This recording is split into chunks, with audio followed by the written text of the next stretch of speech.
48. Culto familiar. Talvez que a praticantes do espiritismo não fosse tão surpreendente a reunião a que compareci, em casa de Lísias. Aos meus olhos, porém, o quadro era inédito e interessante. Na espaçosa sala de estar, reunia-se pequena assembleia de pouco mais de 30 pessoas. A disposição dos móveis era a mais simples. Enfileiravam-se poltronas confortáveis, 12 a 12 diante do estrado, onde o ministro Clarencio assumira posição de diretor, cercando-se da senhora Laura e dos filhos. À distância de 4 metros, aproximadamente, havia um grande globo cristalino, da altura de 2 metros presumíveis, envolvido, na parte inferior, em longa série de fios que se ligavam a pequeno aparelho, idêntico aos nossos alto-falantes. Numerosas indagações me bailavam no cérebro. Na sala extensa, cada qual tomara lugar adequado, mas observava conversações fraternas em todos os grupos. Achando-me ao lado de Nicolas, antigo servidor do Ministério do Auxílio e íntimo da família de Lísias, ousei perguntar alguma coisa. O companheiro não se fez rogado e esclareceu. Estamos prontos, contudo, aguardamos a ordem da comunicação. Nosso irmão Ricardo está na fase da infância terrestre e não lhe será difícil desprender-se dos elos físicos, mais fortes, por alguns instantes. Mas virá ele até aqui? Indaguei. Como não? Revidou o interlocutor. Nem todos os encarnados se agrilhoam ao solo da terra. Como os pombos correio que vivem, por vezes, longo tempo de serviço, entre duas regiões, espíritos há que vivem por lá entre dois mundos. E, indicando o aparelho à nossa frente, informou, ali está a câmara que nulo apresentará. Por que o globo cristalino? Perguntei, curioso. Não poderia manifestar-se sem ele? É preciso lembrar, disse Nicolas, atenciosamente, que a nossa emotividade emite forças suscetíveis de perturbar. Aquela pequena câmara cristalina é constituída de material isolante. Nossas energias mentais não poderão atravessá-la. Nesse instante, foi Lísias chamado ao fone por funcionários da comunicação. Era chegado o momento. Poder-se-ia começar o trabalho culminante da reunião. Verifiquei, no relógio de parede, que estávamos com 40 minutos depois da meia-noite. Notando-me o olhar interrogativo, disse Nicolas em voz baixa. Somente agora há bastante paz no recente lar de Ricardo, lá na terra. Naturalmente, a casa descansa, os pais dormem, e ele, em a nova fase, não permanece inteiramente junto ao berço. Não lhe foi possível continuar. O ministro Clarencio, levantando-se, pediu homogeneidade de pensamentos e verdadeira fusão de sentimentos. Fez-se grande quietude e Clarencio disse comovedora e singela prece. Em seguida, Lísias se fez ouvir na cítara harmoniosa, enchendo o ambiente de profundas vibrações de paz e encantamento. Logo após, Clarencio tomou novamente a palavra. Irmão disse, enviemos, agora, a Ricardo a nossa mensagem de amor. Observei, então, com surpresa, que as filhas e a neta da senhora Laura, acompanhadas de Lísias, abandonavam o estrado, tomando posição junto dos instrumentos musicais. Judite, Yolanda e Lísias se encarregaram, respectivamente, do piano, da harpa e da cítara, ao lado de Teresa e Heloísa, que integravam o gracioso coro familiar. As cordas afinadas casaram os ecos de branda melodia e a música elevou-se, cariciosa e divina, semelhante a gorjeio celeste. Sentia-me arrebatado a esferas sublimes do pensamento, quando vozes argentinas embalaram o interior. Lísias e as irmãs cantavam maravilhosa canção, composta por eles mesmos. Muito difícil frasear humanamente as estrofes significativas, cheias de espiritualidade e beleza, mas tentarei fazê-lo para demonstrar a riqueza das afeições nos planos de vida que se estendem para além da morte. Pai querido, enquanto a noite traz a bênção do repouso, recebe, Pai carinhoso, nosso afeto e devoção. Enquanto as estrelas cantam na luz que as empalidece, vem unir a nossa prece à voz do teu coração. Não te perturbes na estrada de sombras do esquecimento, não te doa o sofrimento, jamais te firas no mal.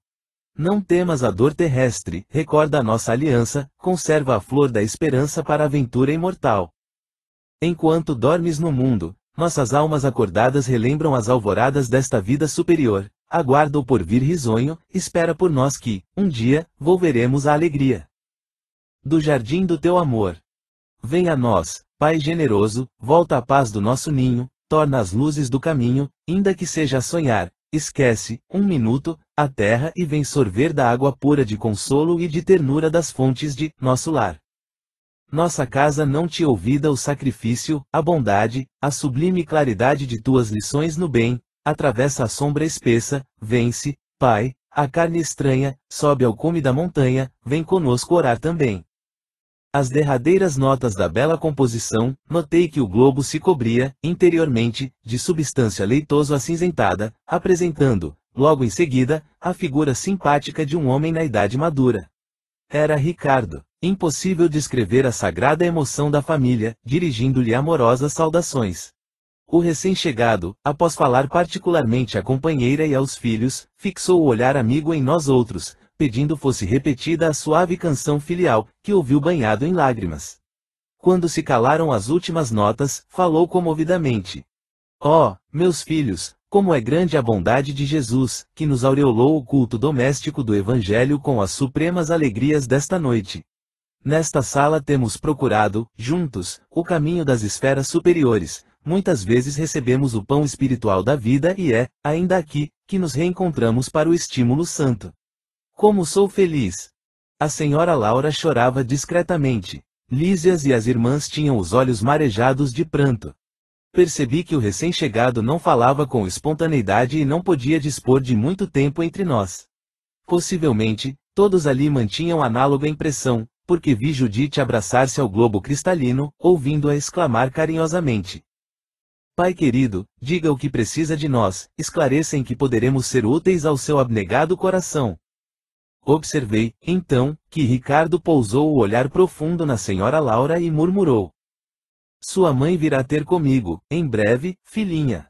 Mais tarde, virão vocês, igualmente. Que mais eu poderia desejar, para ser feliz, se não rogar ao Mestre que nos abençoe para sempre? Todos chorávamos, enternecidos. Quando o globo começou a apresentar, de novo, os mesmos tons acinzentados, ouvi Ricardo exclamando, quase a despedida. Ah, filhos meus, alguma coisa tenho a pedir-lhes do fundo de minha alma. Roguem ao Senhor para que eu nunca disponha de facilidades na terra, a fim de que a luz da gratidão e do entendimento permaneça viva em meu espírito. Aquele pedido inesperado me sensibilizou e surpreendeu ao mesmo tempo. Ricardo endereçou a todos saudações carinhosas e a cortina de substância cinzenta cobriu toda a câmara, que, em seguida, voltou ao aspecto normal. O ministro Clarencio orou com sentimento e a sessão foi encerrada, deixando-nos imersos em alegria indescritível. Dirigi-me ao estrado para abraçar a senhora Laura, exprimindo-lhe de viva voz minha profunda impressão e reconhecimento, quando alguém me atalhou os passos quase junto à dona da casa, que se ocupava a atender às numerosas felicitações dos amigos presentes. Era Clarencio, que me falou em tom amável. André, amanhã acompanharei nossa irmã Laura à esfera carnal. Se lhe apraz, poderá vir conosco para visitar sua família. Não podia ser maior a surpresa. Profunda sensação de alegria me empolgou, mas lembrei instintivamente o serviço das câmaras. Adivinhando-me, porém, o pensamento, o generoso ministro voltou a dizer. Você tem regular quantidade de horas de trabalho extraordinário a seu favor. Não será difícil a Genésio conceder-lhe uma semana de ausência, depois do primeiro ano de cooperação ativa. Possuído de júbilo intenso, agradeci, chorando e rindo ao mesmo tempo. Ia, enfim, rever a esposa e os filhos amados. 49. Regressando à casa. Imitando a criança que se conduz pelos passos dos benfeitores, cheguei à minha cidade, com a sensação indescritível do viajante que torna ao berço natal depois de longa ausência. Sim, a paisagem não se modificara de maneira sensível. As velhas árvores do bairro, o mar, o mesmo céu, o mesmo perfume errante. Embriagado de alegria, não mais notei a expressão fisionômica da senhora Laura, que denunciava extrema preocupação, e despedi-me da pequena caravana, que seguiria adiante. Clarencio abraçou-me e falou. Você tem uma semana ao seu dispor. Passarei aqui diariamente para revê-lo, atento aos cuidados que devo consagrar aos problemas da reencarnação de nossa irmã. Se quiser ir a nosso lar, aproveitará minha companhia. Passe bem, André. Último adeus à dedicada mãe de Lísias e me vi só, respirando o ar de outros tempos, a longos haustos. Não me demorei a examinar pormenores. Atravessei celeremente algumas ruas, a caminho de casa. O coração me batia descompassado, à medida que me aproximava do grande portão de entrada. O vento, como outrora, sussurrava carícias no arvoredo do pequeno parque.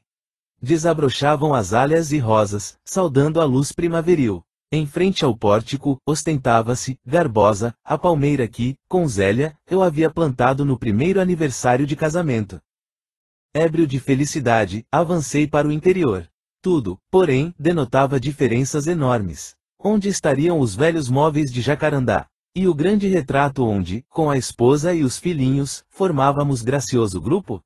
Alguma coisa me oprimia ansiosamente. Que teria acontecido? Comecei a cambalear de emoção. Dirigi-me à sala de jantar, onde vi a filhinha mais nova, transformada em jovem casadoura. E, quase no mesmo instante, vi Zélia que saía do quarto, acompanhando um cavalheiro que me pareceu médico, à primeira vista. Gritei minha alegria com toda a força dos pulmões, mas as palavras pareciam reboar pela casa sem atingir os ouvidos dos circunstantes. Compreendi a situação e calei-me, desapontado. Abracei minha companheira, com o carinho da minha saudade imensa, mas Zélia parecia totalmente insensível ao meu gesto de amor. Muito atenta, perguntou ao cavalheiro alguma coisa que não pude compreender de pronto. O interlocutor, baixando a voz, respondeu, respeitoso: só amanhã poderei diagnosticar seguramente, porque a pneumonia se apresenta muito complicada, em virtude da hipertensão. Todo o cuidado é pouco, o Dr. Ernesto reclama absoluto repouso. Quem seria aquele Dr. Ernesto? Perdia-me num mar de indagações, quando ouvi minha esposa suplicar, ansiosa. Mas, doutor, salve-o, por caridade. Peço-lhe, não suportaria uma segunda viuvez. Zélia chorava e torcia as mãos, demonstrando imensa angústia. Tia! Um corisco não me fulminaria com tamanha violência. Outro homem se apossara do meu lar. A esposa me esquecera. A casa não mais me pertencia. Valia a pena de ter esperado tanto para colher semelhantes desilusões? Corri ao meu quarto, verificando que outro mobiliário existia na alcova espaçosa. No leito, estava um homem de idade madura, evidenciando melindroso estado de saúde. Ao lado dele, 3 figuras negras iam e vinham, mostrando-se interessadas em lhe agravar os padecimentos. De pronto, tive ímpetos de odiar o intruso com todas as forças, mas já não era eu o mesmo homem de outros tempos. O Senhor me havia chamado aos ensinamentos do amor, da fraternidade e do perdão.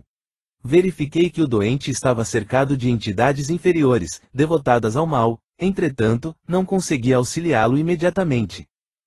Assentei-me, decepcionado e acabrunhado, vendo Zélia entrar no aposento e dele sair, várias vezes, acariciando o enfermo com a ternura que me coubera noutros tempos, e, depois de algumas horas de amarga observação e meditação, voltei, cambaleante, à sala de jantar, onde encontrei as filhas conversando. Sucediam-se as surpresas. A mais velha casara-se e tinha ao colo o filhinho. E meu filho, onde estaria ele? Zélia instruiu convenientemente uma velha enfermeira, e veio palestrar, mais calmamente, com as filhas. Vim vê-los, mamãe, exclamou a primogênita, não só para colher notícias do Dr. Ernesto, como também porque, hoje, singulares saudades do papai me atormentam o coração. Desde cedo, não sei por que penso tanto nele. É uma coisa que não sei bem definir. Não terminou. Lágrimas abundantes borbotavam-lhe dos olhos. Zélia, com imensa surpresa para mim, dirigiu-se à filha autoritariamente. Ora essa, era o que nos faltava. Aflitíssima como estou, tolerar as suas perturbações. Que passadismo é esse, minha filha? Já proibi a vocês, terminantemente, qualquer alusão, nesta casa, a seu pai. Não sabe que isso desgosta o Ernesto? Já vendi tudo quanto nos recordava aqui o passado morto, modifiquei o aspecto das próprias paredes, e você não me pode ajudar nisso. A filha mais jovem interveio, acrescentado, desde que a pobre mana começou a se interessar pelo maldito espiritismo, vive com essas tolices na cachola. Onde já se viu tal disparate? Essa história dos mortos voltarem é o cúmulo dos absurdos. A outra, embora continuasse chorando, falou com dificuldade. Não estou traduzindo convicções religiosas. Então é crime sentir saudades de papai? Vocês também não amam, não têm sentimento? Se papai estivesse conosco, seu único filho varão não andaria, mamãe, a praticar por aí tantas loucuras. Ora, tornou Zélia, nervosa e enfadada, cada qual tem a sorte que Deus lhe dá. Não se esqueça de que André está morto. Não me venha com lamúrias e lágrimas pelo passado irremediável. Aproximei-me da filha chorosa e estanquei-lhe o pranto, murmurando palavras de encorajamento e consolação, que ela não registrou auditiva, mas subjetivamente, sob a feição de pensamentos confortadores. Afinal, via-me em face de singular conjuntura. Compreendia, agora, o motivo pelo qual meus verdadeiros amigos haviam procrastinado, tanto, o meu retorno ao lar terreno. Angústias e decepções sucediam-se de tropel. Minha casa pareceu-me, então, um patrimônio que os ladrões e os vermes haviam transformado. Nem haveres, nem títulos, nem afetos. Somente uma filha ali estava de sentinela ao meu velho e sincero amor. Nem os longos anos de sofrimento, nos primeiros dias de além-túmulo, me haviam proporcionado lágrimas tão amargas. Chegou a noite e voltou o dia, encontrando-me na mesma situação de perplexidade, a ouvir conceitos e a surpreender atitudes que nunca poderia ter suspeitado. À tardinha, Clarencio passou, oferecendo-me o cordial da sua palavra amiga e reta.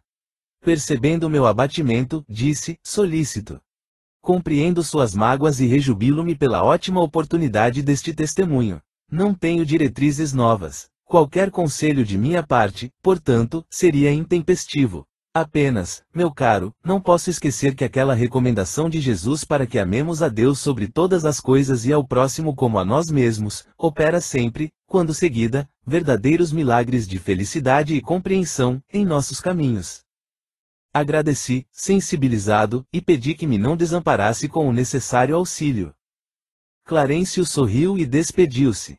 Então, em face da realidade, absolutamente só no testemunho, comecei a ponderar o alcance da recomendação evangélica e refleti com mais serenidade.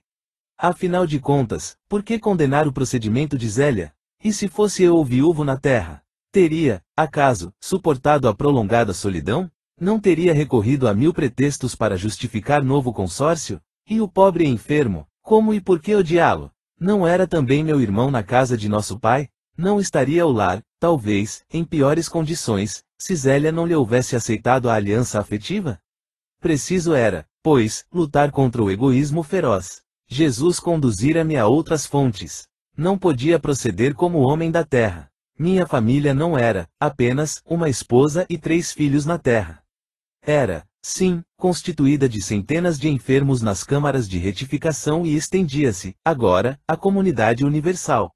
Dominado de novos pensamentos, senti que a linfa do verdadeiro amor começava a brotar das feridas benéficas que a realidade me abrira no coração. 50. Cidadão de nosso lar. Na segunda noite, sentia-me cansadíssimo. Começava a compreender o valor do alimento espiritual, através do amor e do entendimento recíprocos. Em nosso lar, atravessava dias vários de serviço ativo, sem alimentação comum, no treinamento de elevação a que muitos de nós se consagravam.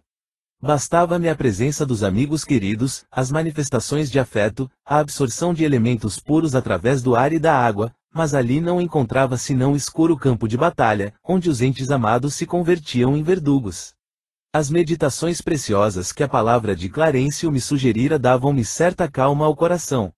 Compreendia, finalmente, as necessidades humanas. Não era proprietário de Zélia, mas seu irmão e amigo. Não era dono de meus filhos e, sim, companheiros de luta e realização. Recordei que a senhora Laura, certa feita, me afirmara que toda criatura, no testemunho, deve proceder como a abelha, acercando-se das flores da vida, que são as almas nobres, no campo das lembranças, extraindo de cada uma a substância dos bons exemplos, para adquirir o mel da sabedoria. Apliquei ao meu caso o proveitoso conselho e comecei recordando minha mãe. Não se sacrificara ela por meu pai, a ponto de adotar mulheres infelizes como filhas do coração? Nosso lar estava repleto de exemplos edificantes. A ministra veneranda trabalhava séculos sucessivos pelo grupo espiritual que lhe estava mais particularmente ligado ao coração. Narcisa sacrificava-se nas câmaras para obter endosso espiritual, de regresso ao mundo, em tarefa de auxílio. A senhora Hilda vencera o dragão do ciúme inferior. E a expressão de fraternidade dos demais amigos da colônia? Clarencio me acolhera com devotamento de pai, a mãe de Lísias me recebera como filho, Tobias como irmão. Cada companheiro de minhas novas lutas me oferecia algo de útil à construção mental diferente, que se erguia, célere, no meu espírito. Procurei abstrair-me das considerações aparentemente ingratas que ouvia no ambiente doméstico e deliberei colocar acima de tudo o amor divino e, acima de todos os meus sentimentos pessoais, as justas necessidades dos meus semelhantes. No meu cansaço, procurei o apartamento do enfermo, cujo estado se agravava de momento a momento. Zélia amparava-lhe a fronte e dizia, banhada em lágrimas: Ernesto, Ernesto, tem pena de mim, querido. Não me deixes só, que será de mim se me faltares? O doente acariciava-lhe as mãos e respondia com imenso afeto, apesar da forte dispneia. Roguei ao Senhor energias necessárias para manter a compreensão imprescindível e passei a interpretar os cônjuges como se fossem meus irmãos. Reconheci que Zélia e Ernesto se amavam intensamente, e, se de fato me sentia companheiro fraternal de ambos, devia auxiliá-los com os recursos ao meu alcance. Iniciei o trabalho procurando esclarecer os espíritos infelizes que se mantinham em estreita ligação com o enfermo. Minhas dificuldades, porém, eram enormes. Sentia-me abatidíssimo. Nessa emergência, lembrei certa lição de Tobias, quando me dissera: aqui, em nosso lar, nem todos necessitam do aeróbus para se locomoverem, porque os habitantes mais elevados da colônia dispõem do poder de volitação, e nem todos precisam de aparelhos de comunicação para conversar à distância, por se manterem, entre si, num plano de perfeita sintonia de pensamentos. Os que se encontrem afinados desse modo, podem dispor, à vontade, do processo de conversação mental, apesar da distância. Lembrei quanto me seria útil a colaboração de Narcisa e experimentei. Concentrei-me em fervorosa oração ao Pai e, nas vibrações da prece, dirigi-me a Narcisa encarecendo socorro. Contava-lhe, em pensamento, minha experiência dolorosa, comunicava-lhe meus propósitos de auxílio e insistia para que me não desamparasse. Aconteceu, então, o que não poderia esperar. Passados 20 minutos, mais ou menos, quando ainda não havia retirado a mente da rogativa, alguém me tocou de leve no ombro. Era Narcisa que atendia, sorrindo. Ouvi seu apelo, meu amigo, e vim ao seu encontro. Não cabia em mim de contentamento. A mensageira do bem fixou o quadro, compreendeu a gravidade do momento e acrescentou: não temos tempo a perder. Antes de tudo, aplicou passes de reconforto ao doente, isolando-o das formas escuras, que se afastaram como por encanto. Em seguida, convidou-me com decisão: vamos à natureza.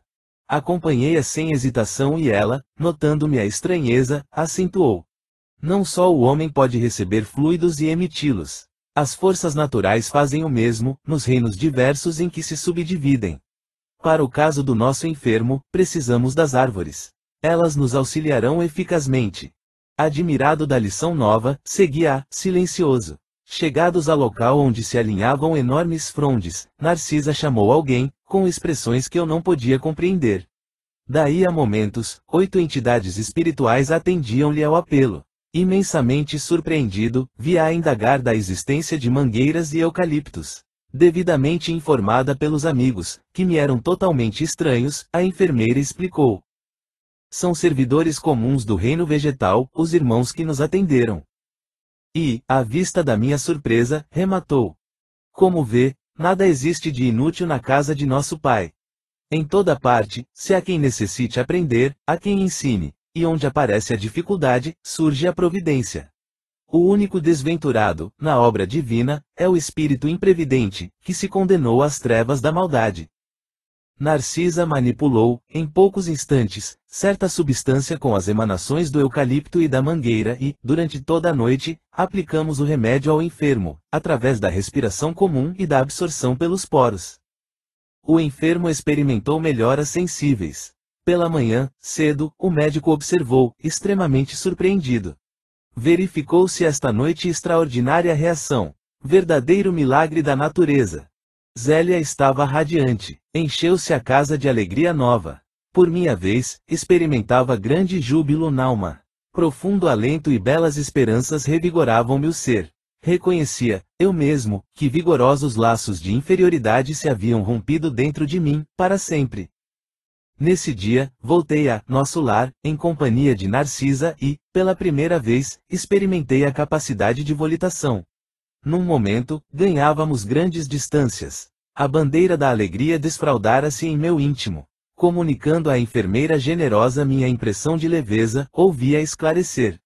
Em nosso lar, grande parte dos companheiros poderia dispensar o aeróbus e transportar-se, à vontade, nas áreas de nosso domínio vibratório. Mas, visto a maioria não ter adquirido essa faculdade, todos se abstêm de exercê-la em nossas vias públicas. Essa abstenção, todavia, não impede que utilizemos o processo longe da cidade, quando é preciso ganhar distância e tempo. Nova compreensão e novos júbilos me enriqueciam o espírito. Instruído por Narcisa, ia da casa terrestre à cidade espiritual e vice-versa, sem dificuldade de vulto, intensificando o tratamento de Ernesto, cujas melhoras se firmaram, francas e rápidas.